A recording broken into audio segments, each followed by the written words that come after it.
Greetings, ladies and gentlemen. Today is November 22nd. The BBWAA awards have been announced, as well as plenty of things to go over today. Let's do it. Hello, everybody. My name is Steven. This is the middle of the order. How are we doing today? Ladies and gentlemen, welcome back. Question for you guys. How do you guys pronounce the Baseball Writers Association of America? Do you call it BBWAA or the BBWAA? That's the one I usually go with, but for some reason when I was doing that intro, I said BBWAA like that. Weird way of doing that. I would say BBWAA, but for some reason I didn't. Anyways, we've got those awards for you here today, as well as a couple of trades, a couple of signings, and some interesting news around the world of baseball. So we're in for a good Friday. I hope you all had a wonderful week. To bring you here, good 6 days, whether you're at work or you're in school or you're just chilling and living life. Good for you, regardless of the outcome there, or whichever one you're currently doing. I'm doing quite well, so let's dive on in and get things started here with our rookies of the year. We're going to go through the I was about to say double B again. The BBWAA awards here first. We'll go backwards in terms of, Rookie of the Year to MVP, the same way they were announced this week. Of course, Rookie of the Year is announced on Monday, Managers on Tuesday, Cy Young's Wednesday, and yesterday was our MVPs. We'll go in that same order in case you missed it, or in case you want to hear some of the voting styles. So, for the NL Rookie of the Year, the winner was indeed starting pitcher from your Pittsburgh Pirates, Mr. Paul Skeens. What a year, what a season this man had. An all-star, and quite deservingly so. 11-3, a 1.96 ERA in 23 games started. He pitched 133 innings, only allowing 10 home runs, and struck out 170 batters. He had 32 walks. Really impressive from Paul Skeens, realistically here. He missed what? He got to call end of May, I believe, early June. And from that point on, he was dominant. He had a couple of hiccups. But, I can't think of a bad game that he had. All of his games are either going 6 innings with 9K, 7 innings, 8Ks here, maybe a run, maybe not a run. Pretty all right. Only 29 earned runs on the year, less than 100 hits. Of course, did not play a normal, let's say, 31 games that starting pitchers usually pitch in a season. But still, pretty incredible numbers from Paul Skeens, and, kind of the start of what could be a luxurious career for Skeens, because this guy looks like he is the next big thing. Of course, the Rookie of the Year voting was split in a bit of ways. So Paul Skeens received 23 first-place votes and 7 second-place votes. Those other 7 first-place votes went to Jackson Merrill of the Padres, and then he had the other 23 votes. So between the two of them, they split all of the first and second voting, with majority going to Skeens.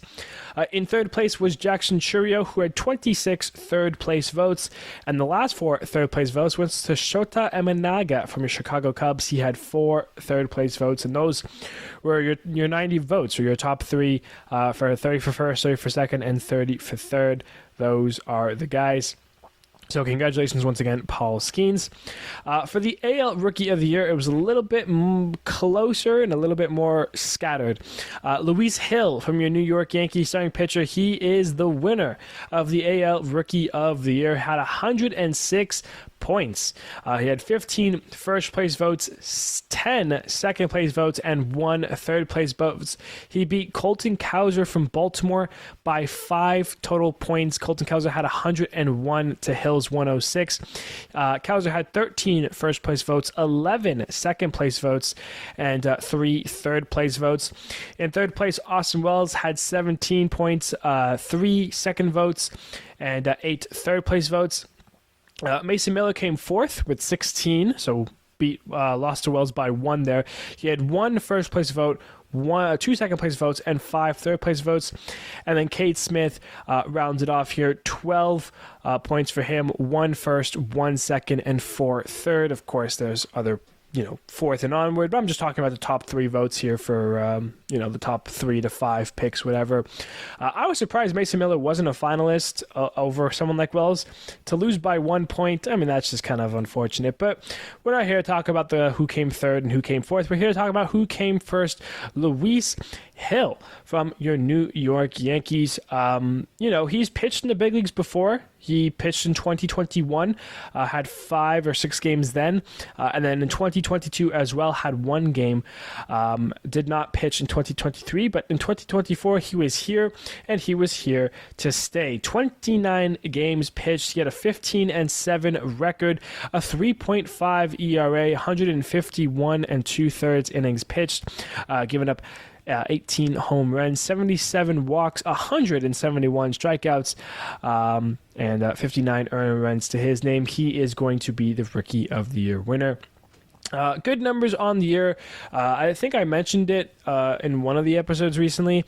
I found the AL Rookie of the Year class to be kind of underwhelming this year. At the beginning of the season, we were talking about Evan Carter and Wyatt Langford, and of course the Rangers struggled and dealt with injuries, and the players. Langford had some nice moments. Carter was okay, but I think with Luis Hill here and Colton Cowser, I mean, Cowser had a couple nice weeks here and there, but I don't know. When I think of the NL, like I said, I think Shota and Emanaga, if he was in the AL, he would have won it. I think if Jackson Churio was in the AL, he would have won it. Jackson Merrill, same thing. Skeens, whoever. The top 4 from the NL side here is what I'm going to remember. And Mason Miller. I do like Mason Miller a lot, and I feel like he was deserving of more votes, and definitely a finalist. But that's my my opinion on that. Luis Hill and Paul Skeens, your 2024 Rookies of the Year. Of course, that means their teams will get an extra draft pick at some point in this year's draft, the compensation pick for developing young talent. And yeah. So moving on, Managers of the Year here. For the AL, we had Mr. Stephen Vo from your Cleveland Guardians. Well-deserved, well-managed. This guy, love me some Stephen Vo. I talked about him a lot, I think, last week's episode. And, super deserving of it. Brought a Cleveland Guardians team to the ALCS in his first year as a manager, and I think there's a lot of potential for not only him, but for that Cleveland Guardians team. He had 27 first-place votes, 2 second-place votes, and a third-place vote to boot, for a total of 142. In second place was Matt Quattero, from the Kansas City Royals. He had 2 first-place votes, 19 second-place votes, and 6 third-place votes. And then, of course, A.J. Hinch comes in third with a score of 41. He had a first-place vote, 6 second-place votes, and 18 third-place votes. Other managers receiving votes in the top 3: Joe Espadra from the Astros, Aaron Boone from the Yankees, Mark Kotsay from the Oakland Athletics, Rocco Baldelli from the Twins, and Alex Cora from the Red Sox, from what I saw. But yeah, props to Stephen Vo. Great job. And I mean, to be fair, look at that AL Central team. Like, we got to talk about that AL Central at some point this offseason, because they went from mid to, kind of having all 3 awards of the AL manager. Stephen Vo, Guardians, Quattro, Royals, Hinch, Tigers. We go to the Cy Young later. Skubal, Tigers, Lugo, Royals, Class A, Guardians. Like, it's guys like that. So impressive stuff there from the Central this year, and impressive stuff for Stephen Vo. For the NL Managers of the Year, we had Pat Murphy take home honors. He was also a first-year manager here. At the start of the season, we're not talking about the Brewers a whole lot, but here they are once again winning the division, staying on top of that NL Central. They looked good this year. I didn't think they were, and they proved me wrong. Pat Murphy, 144 total points. He had 27 first-place votes and 3 second-place votes. Mike Shildt from the Padres came second with a total score of 70. He had a first-place vote, 19 second-place votes, and 8 third-place votes. And then Carlos Mendoza, score of 35 for him, a first-place vote, 6 second-place votes, and 12 third-place votes. Other managers receiving top 3 votes. Torey Lovullo from the Diamondbacks, Rob Thompson from the Phillies, Brian Snitker from the Braves, Dave Roberts from the Dodgers, and Oliver Marmol from the Cardinals. Some interesting names there. But yeah, Pat Murphy and Stephen Vogt, your managers of the year for 2024. And now we get to the big boys, kind of, the Cy Young winners. The NL Cy Young Award winner belongs to Chris Sale, who nearly swept, did really well. 198 total points. He had 26 first-place votes and 4 second-place votes. The guy who had the other 4 first-place votes and the other 26 second-place votes was Zach Wheeler, and I misspoke there because he had 25 second-place votes and 4 first-place votes. Zach Wheeler did 130 total points. That other second-place vote, that went to Paul Skeens, who finishes third with 53 points. He also had 13 third-place votes. Dylan Cease comes fourth with a total score of 45. He had 6 of the third-place votes. And then Shota Imanaga, he had 7 third-place votes, but a score of 38. And this is like the Cy Youngs and the MVP because there's more points, because there's more names, and you have to go through the list a lot more. You know, with rookies, you kind of just give your 1, 2, 3, and you're done. With the Cy Youngs and MVPs, you kind of go like 1 to 20, kind of in picking the top 20 or 15, whatever many it is.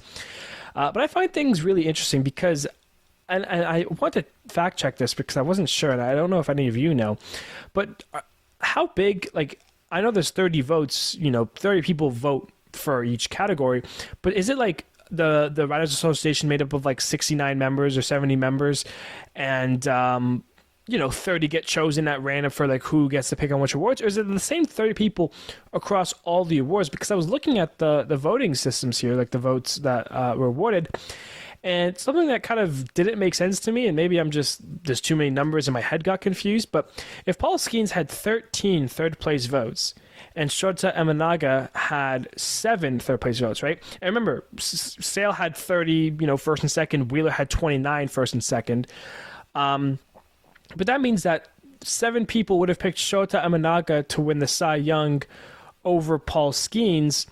But in the Rookie of the Year, 4 people had Shota versus, Skeens, who had 23 first and 7 second. So how would you be able to, how would you have the mindset of voting Skeens better than Imanaga for Rookie, but then saying Imanaga was better than Skeens for Cy Young? And the only thing that would come to mind is because Imanaga was had been around. He was, I believe, at the start of the season was really with the Cubs instead of Skeens, who missed a third of the season realistically. That's the only thing that can wrap my head around is with a writer being like, oh well, he played the full season, so I'm going to give him the vote instead. I found that interesting though, how Imanaga got more votes than Skeens in the Cy Young than he did in the Rookie. Not saying he had more votes total, but I'm just saying 7 third-place votes to 4 third-place votes in the Rookie of the Year. That kind of threw my head off for a loop, but I digress there. If you guys know, let me know in the comments. But yes, Chris Sale, a dominant season, and joining him in dominance on the AL side was Tarek Skubal. These guys were phenomenal. Both Triple Crown winners, both now Cy Young winners. I believe the last time we had this was in 2014 with Justin Verlander and Clayton Kershaw. Correct me if I'm wrong. I believe MLB posted a post about Triple Crown and Cy Young winners for both leagues in the same year. So I'm sure that you can see that if you're really curious. But I'm pretty sure it's 2014 Kershaw versus Verlander with the Tigers. But yes, Tarek Skubal, he was unanimous, 210 votes. He had all 30 first-place votes, and well-deserved. He had a phenomenal season with the Detroit Tigers and brought them to a division series, their first playoff run in a long time, and he headlined that big time. In second place was Seth Lugo, who had 93 points. He had 14 second-place votes and 9 third-place votes.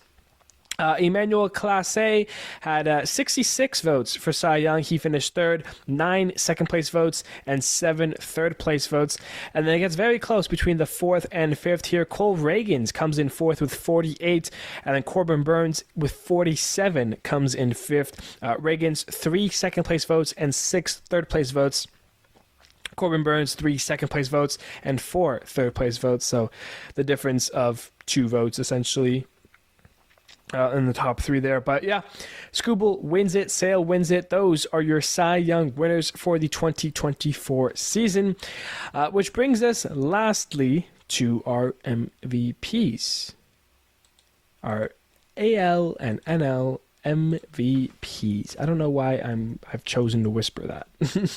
Our AL and NL MVPs. We'll start with the AL and bringing it home once again from the New York Yankees, Aaron Judge.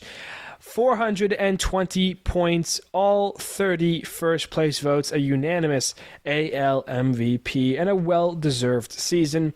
Of course, you know, the postseason struggles were there, but an all-star, a silver slugger, 58 home runs, 144 RBIs, a career best. The year he hit 62 home runs in 2022 and won his first MVP. He had 131 RBIs. He had 144 this year. Led the league in OPS, led the league in on base and slugging, 1.159 OPS there. He had 180 hits on the year. You know, just bringing in top tier numbers. Career high in WAR as well, 10.8 there. So an outstanding year for Judge, and super well deserved. And you know, I said Bobby Witt Jr. was going to win the MVP. I was very confident in that, and he did his very best. But when Judge is putting up those kinds of numbers, the best you'll get is a second place finish. And then it was a unanimous second place as well. Bobby Witt Jr., 270 points, all 30 second place votes. Congratulations, Bobby Witt. Very proud of him. You know, I feel like a dad by picking him and being like, I want him to do it. And he had a phenomenal year, Bobby Witt did. So really excited for his future and to keep rolling. He's one of my top players right now. Love watching his game. Continuing on, Juan Soto finishes third, 229 total points there, 21 third place votes. Gunnar Henderson finishing fourth from Baltimore, 206 total votes. He had 6 third place votes. And then Jose Ramirez, 194, I believe, or 84 votes there, with 3 third place votes. Those are your top 5 for AL MVP. But yeah, Judge takes home the honors there. And then for the NL, Shohei Ohtani. Did I need to tease you anymore and give up a whole drum roll here? Of course, it was going to be Ohtani, 420 votes, another unanimous vote. So the AL and NL MVP votes, both unanimous. Judge and Soto taking home all 30 first place votes. Lindor comes second with 263 points, 23 second place votes, and 7 third place votes. Ketel Marte finishes third, 229 total points, 5 second place votes, and 13 third place votes. Marcell Ozuna, DH from the Braves, finishes fourth, 134 points, 1 second and 6 third place votes for him. And then William Contreras, catcher from the Brewers, finishes third, 132 points for him. He had 3 third place votes. The one thing I will say about the NL MVP that kind of had a little bit of a head scratcher here, you know, Ohtani, duh, we're not going to spend time on that. Lindor, 23 second place votes and 7 third place votes. He had all 30 top 3 votes, sure. 5 voters voted for Ketel Marte over Lindor. That's fine. You know, I don't have an issue with that. Where I do have an issue is where those other 2 second place votes went to. And they went to 2 Braves. Marcell Ozuna and Chris Sale also received a second place vote here. Now, I find it interesting because, you know, well, first of all, Sale had a phenomenal season. Let's, you know, Triple Crown winner, all this great stuff. Sure. But you still have him second behind Shohei. Shohei, Chris Sale. Chris Sale over Lindor. You're basically that writer, I forget who his name was, went Ohtani, Sale, Lindor as 1, 2, 3. And I find that one interesting. But even Marcell Ozuna I find interesting. You're going Shohei, Marcell Ozuna, Lindor, DH, and Braves. Lindor's a Met, they're Braves. I'm not saying that has anything to do with it, but I find it hard to think that Sale and Ozuna would have been picked MVP over Lindor by those writers. Just wanted to spread, make that a note, because that's more of that one of those hidden facts that, you see by kind of scanning it. So I'm not sure how many of you knew about that. But, so Lindor 23, second place votes, Marte 5, sure. Ozuna 1, Sale 1, disagree. But regardless, Ohtani and the Judge are your 2024 MVPs of the league, and that is all of the awards to talk about from the Baseball Association, from the Baseball Writers Association of America. I said stats for some of them, and stats I didn't. I don't know. I'm just talking, and I just like talking about things. Speaking of talking about things, let's continue on here and talk about a couple trades that happened during the week here. The first one, and the more notable one, Jose Siri from Tampa Bay. He is headed to the New York Mets in exchange for reliever Eric Orz, is how I'm going to pronounce that. I hope I'm correct there.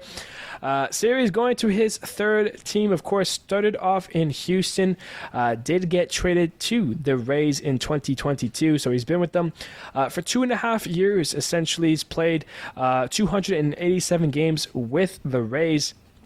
But for his 4-year career so far, after debuting in 2021, he's got some nice numbers to his name here. He's got 54 home runs, 136 RBIs, a career 674 OPS, and how about 43 stolen bases. He's fast, plays a nice defense out there in center, and will probably be doing so for the Mets here. He's got some pop, and he's got a lot of swag to go along with that bat. Good pickup for the Mets here. I think Siri is a nice player and a good player. Not any superstar potential, but you can put up a nice season here and there. I find it very more interesting to see who the Rays got, because they got Eric Orz, is how I'm pronouncing that name, Orze. And he pitched this year. He, made his debut essentially. Pitched 2 games out of the bullpen, 1.2 innings pitched. And he has given up 4 earned runs in that inning and 2/3. Gave up 3 hits, a home run, walked 2 batters, and only has 1 career strikeout. A 21.6 ERA. Of course, it's a short sample size, obviously. This guy is about to be the best reliever next year.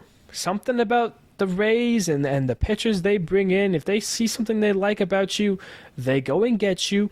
This is going to be the guy to watch. This guy might win Rookie of the Year, for all I know, next year. This is whenever the Rays trade for a pitcher, especially a relief pitcher that's kind of just a random name that you've never really heard of, get ready to hear about him, because that's what the Rays do. They find guys, turn them into top arms, and Eric Orz is about to be the best pitcher in the Rays, the bullpen next year. That's all I got to say. That's the trade. The other trade that happened that I find interesting here, the Cubs are trading for Eli Morgan from the Guardians bullpen in exchange from an outfielder prospect that the Cubs are sending over to the Guardians' way. The name here, Alfonso Rosario. Top outfield prospect there. So he will head over to Cleveland, and the Cubs get Eli Morgan, who had a phenomenal 2024 here. A 1.93 ERA, 32 games played, 42 innings, gave up 9 earned runs, 4 home runs, had 34 strikeouts, was a top arm in that Guardians bullpen, but then again, there was a lot of top arms here. So it kind of does make sense from the Guardians' perspective here. You have a surplus of bullpen, go and find some help elsewhere, and a top outfield prospect is help. Of course, you got Quan out there in left, and John, I was about to say John Kenzie Noel. That's what I was trying to say before my mouth mumbled his first name. Out there in right field as well as a couple other guys. So just some depth there from the Guardians, but it might be important depth, if someone ever gets injured. But Morgan heading over to the Cubs. So fun trades there. In order to make this move, they had to DFA Patrick Wisdom. I'm not sure if you guys remember that name. The guy had as much pop as anyone in the big leagues, but he had as little contact as anyone as well. He kind of goes in the lines now of like the Joey Gallos of the world, the guys with huge pop, but he cannot put the ball in play, so that pop is useless. And he is DFA'd and will maybe try to find a new home for the 2025 season coming up here. So those are the couple trades that did happen. A couple of signings that I did want to mention as well. You know, the stove slowly but surely will start to heat up here. The first one, the Rockies are re-signing Jacob Stallings on a $2.5 million deal, 1 year here. Of course, you know, I think there was an option there for either the team or for him. Declined it, and either it was less money, more money. I'm not going to be aware of the whole situation here. You know, longtime Pirates catcher, spent a little bit of time in Miami. Last year with the Rockies, the first time he's been with the Rockies.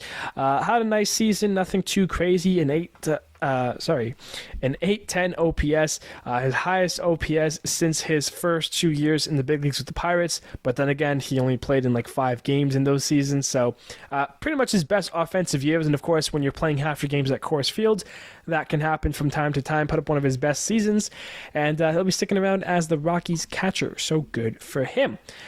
Next signing here, Austin Slater is heading to the Chicago White Sox on a $1.75 million deal for 1 year. Slater's been around the game for a while, spending most of his career in with the Giants. And then last year in 2024, he has played from team to team, was with the Giants, was with the Reds, and was with Baltimore. All 3 of those teams at least getting a little bit of share. Of course, spent his whole career with the Giants up until last year when he kind of got moved from the Reds and Baltimore a little bit. In total, the 31-year-old had 84 games under his belt with 37 hits and only a couple home runs, a .586 OPS, his worst numbers in the big leagues. Kind of a down year here. So for the White Sox, you know, you get a name, I guess. People kind of know the name Austin Slater. You know, and for Slater, if you kind of bounce back and have a fantastic year offensively, maybe you get traded because that's kind of what the White Sox need to get is you know, young talent here and maybe try to win a ring somewhere. So for Slater, this is basically, hey, play well and maybe you'll be on a better team by the end of the year. Play not well and you'll be stuck with the White Sox this year. So, you know, play well if you're Austin Slater. For the White Sox, maybe you sell a couple more tickets. I don't know. The other signing here, and it's a minor league signing, so don't take too much into account, but I did find it interesting that the Mets are signing Joey Meneses on a minor league deal. I remember when this guy came up in 2022 with the Nationals. I remember watching him with Mexico in the World Baseball Classic. I thought this guy was going to be kind of a face. He looked like he was a top talent, had a great bat, you know, and last year was just really bad, like really, really bad. He had a 593 OPS here. In 2023, he had a 722, and in 2022, he had a 930. So the OPS numbers keep dropping. The offensive numbers keep dropping. So, I mean, you know, take it with a grain of salt. Maybe the Mets, you know, they've played, of course, Nationals in the same division. Maybe they've seen something they like. Maybe, you know, they're going to look for him to kind of regain some of that form from 2022. He's only played 3 years, but he is 33. He's going to be 33. He was kind of a late bloomer here, debuting when he was 30 with the Nationals here. So I found that one interesting. Want to bring that up into some attention. And yeah, those are the signings that have happened so far, at least the notable ones that are worth discussing here. Moving on here, let's talk qualifying offers. The decisions have been made.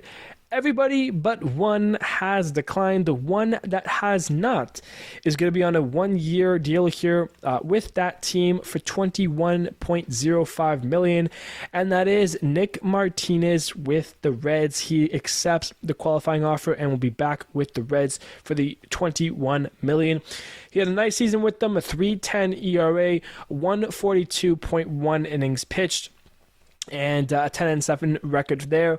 I always am interested with the qualifying offers because, like, you know, there are some interesting ones that you have here that you had, you know, Nick Martinez being one of those guys. And I'm curious from the Reds' point of view, like, did you offer the qualifying offer because you thought he would decline it and, like, get a draft pick at least? Or, like, are you happy with this? You know, a 1 year, $21 million deal. You Nick Martinez has put up some good seasons in recent times, with the Reds and Padres. He was debuted in 2014 with Texas and spent 4 years there. He was pretty good in the first 2 seasons and then kind of was getting hurt and kind of just being mediocre and not great with the Rangers in 2016 and 17. And then spends 4 years in Japan from 18 to 2021. He comes back with the Padres in 2022 from Japan. And since coming back in the last 3 seasons, he has played really well.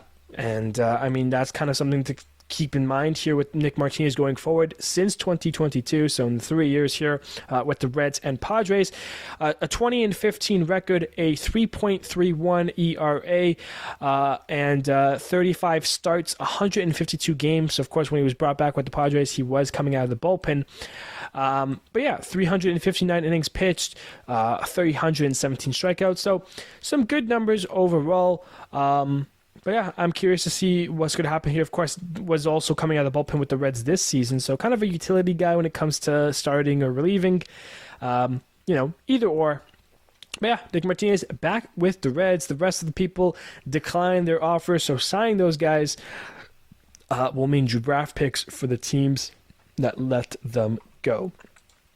All right, we still got a couple things to talk about here, and we're going to try to start speeding up a little bit here. So I want to mention that the Hall of Fame ballot for the 2025 has been announced, and there were some, of course, as always, new names that I want to discuss, because now it's kind of getting to like the players that I've watched growing up, and obviously I've known some of the guys who have been getting elected into the Hall of Fame, but all these guys, all these new names are all guys that I know, remember watching and liked watching. So this is when I kind of will get my feelings more involved, I feel in decisions. But the new names for the 2025 ballot: Carlos Gonzalez, Curtis Granderson, Felix Hernandez, Adam Jones, Ian Kinsler, Russell Martin, Brian McCann, Dustin Pedroia, Hanley Ramirez, Fernando Rodney, CC Sabathia, Ichiro, Troy Tulowitzki, and Ben Zobrist. 14 new names on the ballot.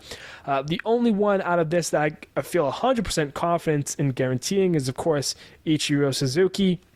There are some names here that have had fun careers, long careers, and notable careers for some teams. Ben Zobrist, Adam Jones, Fernando Rodney. The three of them come to my mind as you guys are good careers and notable guys. I don't think any of them would make the Hall of Fame. But then there are some interesting guys here, of course, guys who have been cut off by injury. Dustin Pedroia and Troy Tulowitzki come to mind there. You got guys who, for a short time, were just so amazing, like Felix Hernandez. And then you have guys who've had just solid careers, I think could have good chances to get in here. After Ichiro, the guys I'm thinking of here, CC Sabathia and Ian Kinsler, I think are two guys who could eventually get in, depending on. But of course, these are just the new names. They got plenty of years on the ballot, so congratulations to all those guys, and hopefully some of them can join potentially Ichiro in the 2025 draft, because I feel like Ichiro would be a certified lock at that point. Moving on here, I want to talk about the Robo Umpires. It was announced that MLB will test robot umps in 13 spring training ballparks this year. That's hosting for 19 teams. The goal here is get teams and clubs familiarized, start a discussion about how we want to implement the ABS, the automatic balls and strike zone system.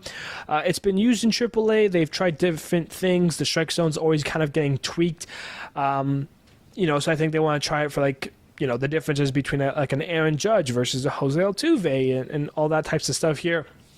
Right now it says that the goal by doing so, and hopefully it could lead into using it in the regular season in 2026, which I find extremely exciting. To be honest with you, of course, there's a lot of questions that go into it. Of course, jobs for umpires, you can't just fire umpires because now you have kind of this other system and all this other stuff here.